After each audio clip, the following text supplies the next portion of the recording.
nights, eyes red and burning from lack of sleep.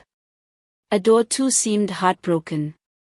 She wept with the mothers, bringing them steaming pots of pepper soup, staying by their sides as they wailed.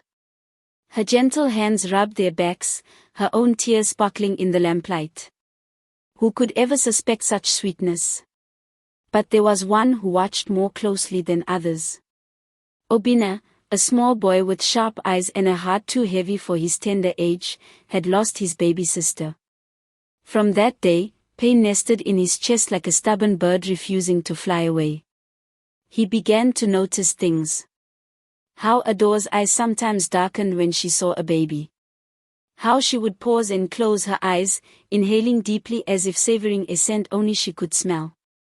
One night, wrapping himself in an old cloth and smearing ash on his face to hide his scent, Obina crouched behind a thick mango tree near Adore's hut. The moon hung low and heavy, casting long silver arms across the earth. Crickets sang nervously, and every rustle in the grass made his heart leap. At midnight, Adore's door creaked open. Out she stepped, carrying a small bundle that moved and whimpered softly.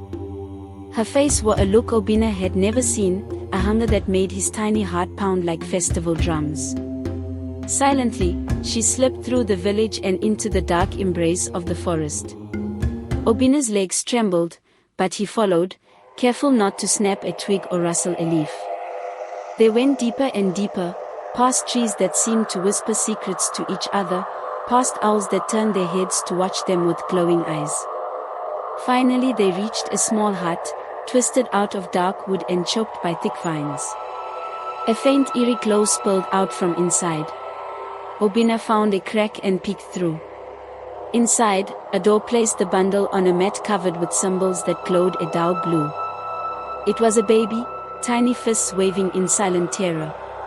Adore began to hum, a tune so strange it made the walls of the hut seem to shiver. She lit a fire that burned blue and green, dropped herbs into a pot that bubbled thick and dark. The baby whimpered. With words that sounded older than the oldest Iroko tree, Adore chanted, then lifted the child high over the pot. Obina slapped his hand over his mouth to keep from screaming as she lowered the baby in. A moment later, Adore scooped the dark brew into a calabash and drank deeply. Before Obina's eyes, her skin seemed to glow, her hair thickened and darkened, her cheeks filled out. Her smile curled into something cruel and satisfied. Obina ran. Branches slapped his face, thorns tore his feet, but he